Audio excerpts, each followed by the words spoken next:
Imagine being trapped inside a building and realizing the people coming to rescue you sound more dangerous than the men holding you hostage. That's the terrifying part about the Iranian Embassy siege. For 6 days, nobody inside truly knows how this ends.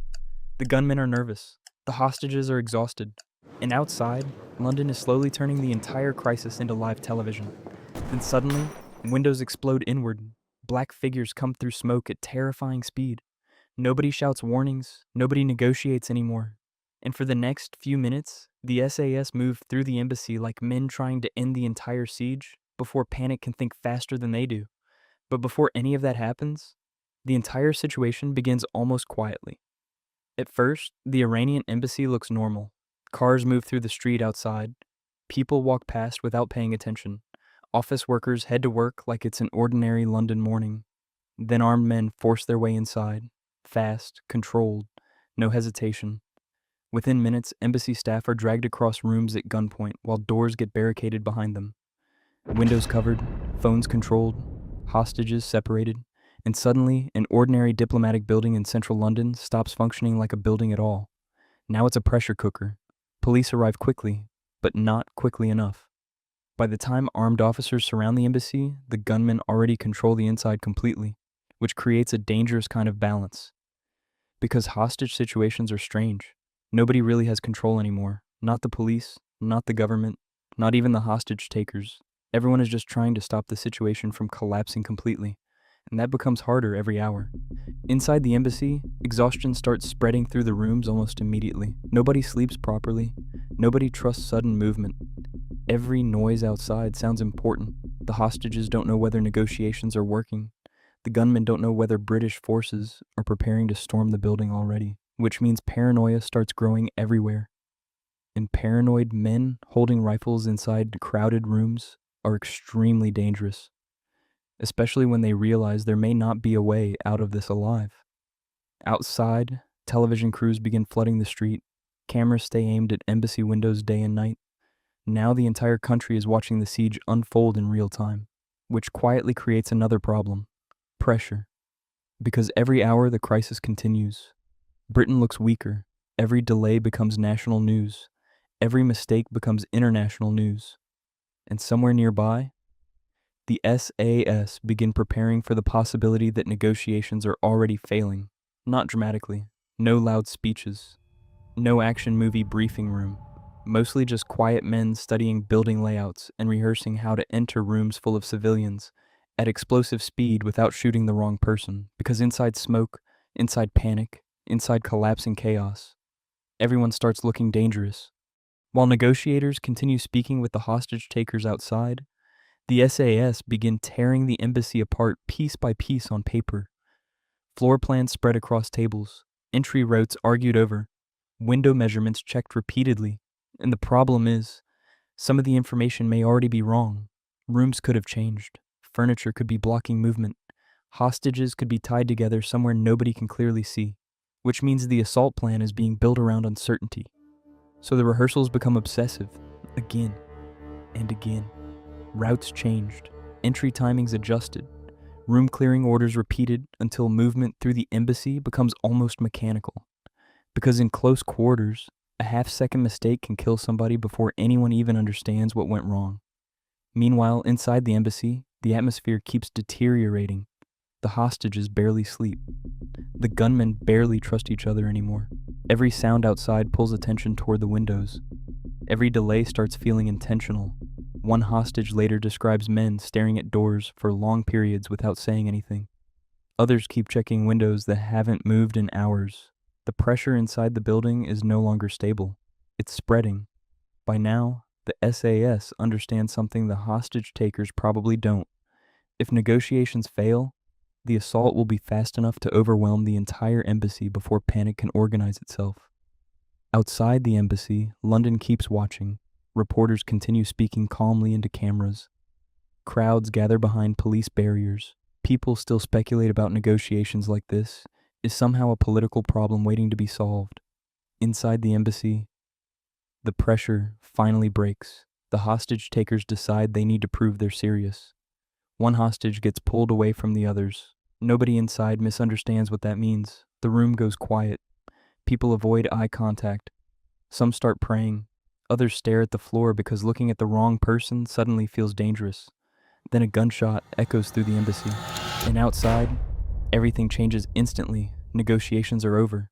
The government authorizes the assault almost immediately. Police movement increases. Radio traffic spikes. Orders start moving faster. Inside the staging area, final equipment checks begin quietly. Body armor, gas masks, weapons, explosives, no speeches, nobody needs one. And somewhere above the embassy, operators begin climbing onto the roof while television cameras stay pointed directly at the building, waiting.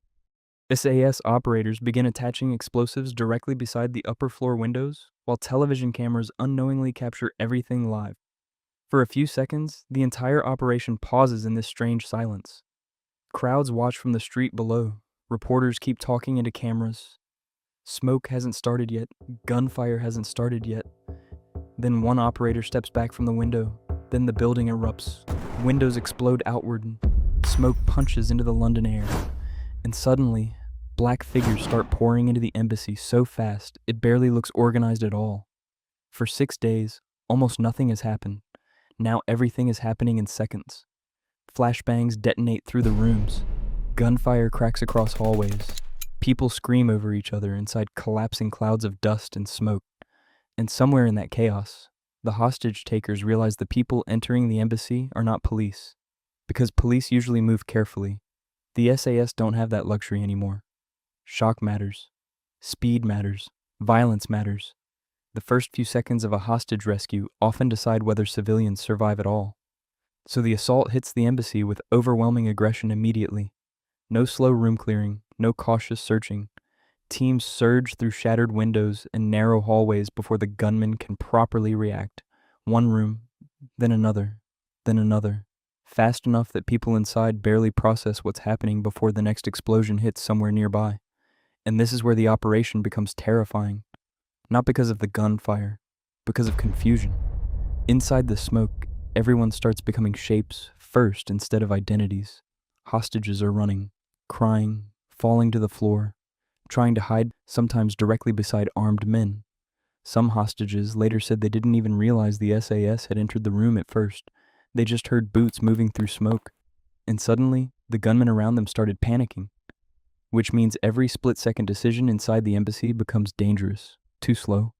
A hostage taker gets time to react. Too fast. You risk shooting the wrong person yourself.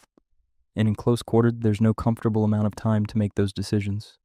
Only less bad options. At one point during the assault, one SAS operator snags during a window entry and ends up hanging outside the embassy on live television while flames begin rolling from the building behind him.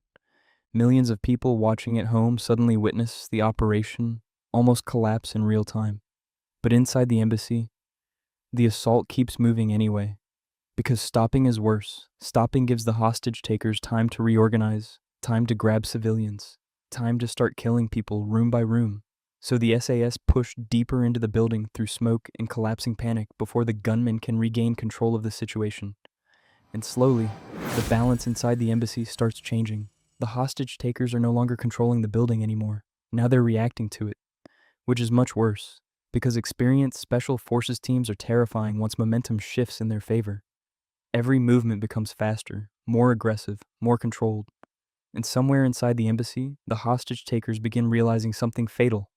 The siege is already ending. They just haven't caught up to that reality yet.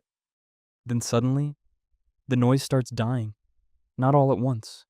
Just slowly enough for people inside the embassy to realize they're still alive. The gunfire fades first, then the shouting, then the crashing footsteps moving through smoke-filled hallways. And what's left afterward feels almost unreal. Hostages begin stumbling out of the embassy looking less like survivors, and more like people whose brains still haven't caught up to what just happened around them. Some can barely walk properly. Others stare blankly at the street like they've forgotten where they are.